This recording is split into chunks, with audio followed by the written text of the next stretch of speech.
Olá, gente! Mais um episódio então de análise visual de obra de arte e hoje eu quero voltar lá para o período do impressionismo para falar de um pintor francês ali que foi muito importante, que é o Paul Cézanne. E para falar do trabalho dele, hoje eu vou analisar a obra As Banhistas de 1898. E começando pela leitura visual, a primeira coisa que dá para perceber aqui é que essa obra tem uma simetria bilateral por semelhança do lado esquerdo com o lado direito. Então ela tem um eixo de simetria central vertical. E a gente consegue dividir ela aqui em dois planos compositivos, o plano do fundo e o primeiro plano. E começando pelo plano do fundo, ele divide a composição em duas áreas. Uma área superior, que tem a cor predominantemente azul, e uma área inferior, que vai ter essa cor mais amarronzada, nesse tom terroso. Nessa parte superior, ele cria basicamente aqui um padrão, meio quase bidimensional, com gradações da cor azul. Então as formas são meio anamórficas e elas refletem o movimento que o artista faz com o pincel para colocar tinta na tela. As pinceladas. Próximo ali do centro da composição, ele trabalha tons mais rosados ali, mais terrosos e bem mais claros, que vão dar um peso visual para essa área. Já nessa parte inferior aqui, ele repete o mesmo tipo de forma. Então são aquelas formas meio disformes que refletem a pincelada do pincel. E aqui ele trabalha vários tons dessa cor meio terrosa, também criando um padrão quase bidimensional. Ali no centro, bem no encontro essa parte superior e essa parte inferior, a gente vê que ele trabalha tons mais escuros e ele está sugerindo aqui uma forma predominantemente triangular. Várias dessas formas que a gente vai tender a ler isso como uma sugestão de uma cidade ou de uma construção. E claro, esses elementos também adicionam peso visual para essa área compositiva. Chegando então no primeiro plano, a gente vê as principais figuras dessa composição, as que mais se destacam. E a gente tem basicamente dois tipos de elementos aqui também. Uma série de sugestão de formas humanoides e uma série de sugestões de formas aqui que a gente vai entender como galhos, bambus, algum tipo de vegetação, que são formas mais retas, mais retangulares. E eu vou começar dessas formas mais retangulares, que elas fazem movimentos curvos, e elas têm uma sugestão de encontro ali no canto superior, bem no eixo central da composição, e elas descem em duas diagonais. Uma diagonal aqui para o lado esquerdo, e uma diagonal para o lado direito da obra.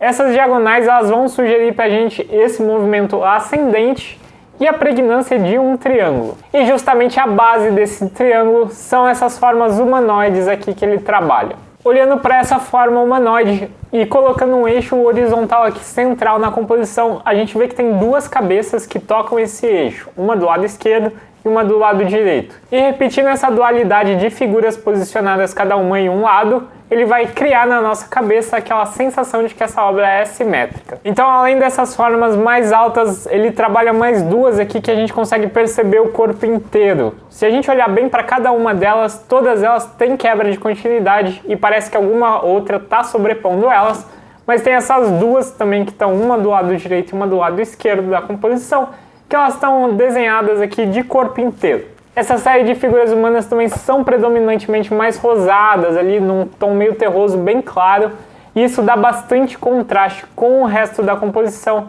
então elas são a área de maior peso visual, o que joga o peso dessa obra bem para a base dela.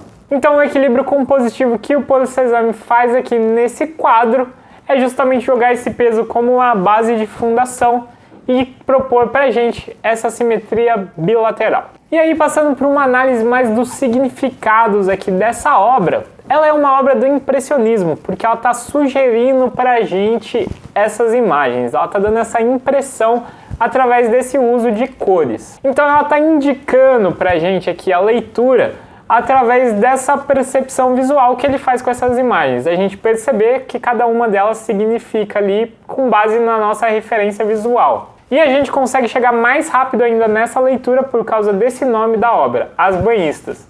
A gente já vai tentando achar essas banhistas na composição, e quando a gente acha, entende ali pela indicação que ele está fazendo, a gente entende que ele está retratando várias banhistas em uma paisagem ali de um lago, provavelmente.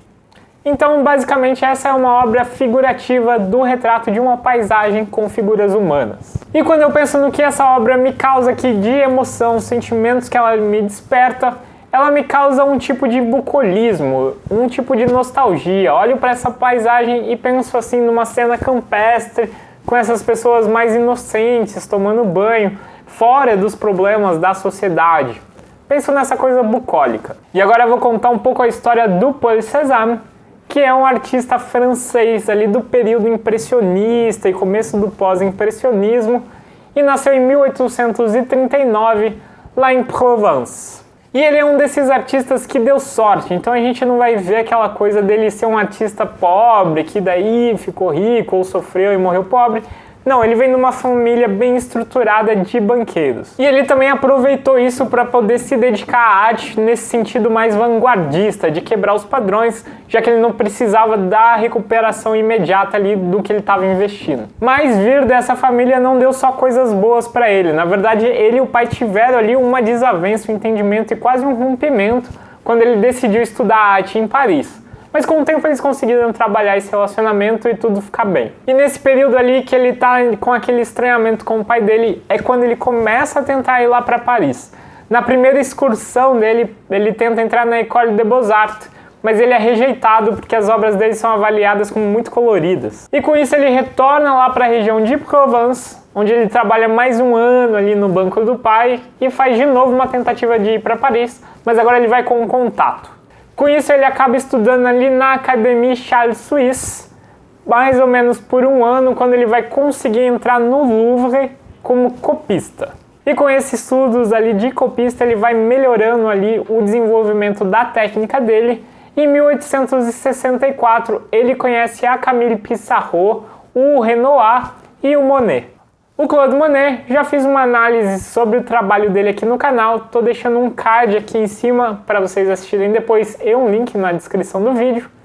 E esse ambiente ali com esses impressionistas foi fazendo o Paul mudar um pouco a linguagem dele e começar a trabalhar mais essa ideia de abstração e de impressão. A abstração aqui não estou querendo dizer que ele vai geometrizar ou que ele vai fazer a figura se perder. Na verdade, ele está tentando sair um pouco dessa figura tão bem definida e trabalhar mais com uma sugestão dela. E aí depois desse primeiro período que ele desenvolve essa linguagem sugestiva ali, impressionista, ele começa a se interessar mais aí sim pela geometrização das formas, para tentar simplificar elas, que vai lançar uma pequena base depois para o cubismo.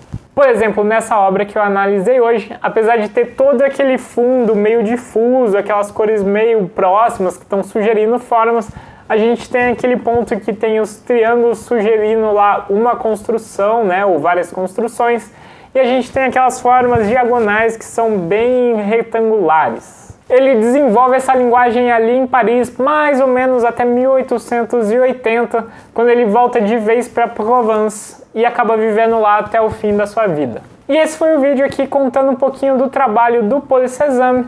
Se vocês gostaram e quiserem acompanhar mais dessas análises visuais, se inscreve aqui no canal e aproveita para deixar um comentário falando o que vocês acharam da obra dele. Para quem não me conhece, eu sou designer de produto e faço essa leitura baseada um pouco no meu dia a dia de trabalho, que vocês podem acompanhar lá no Instagram.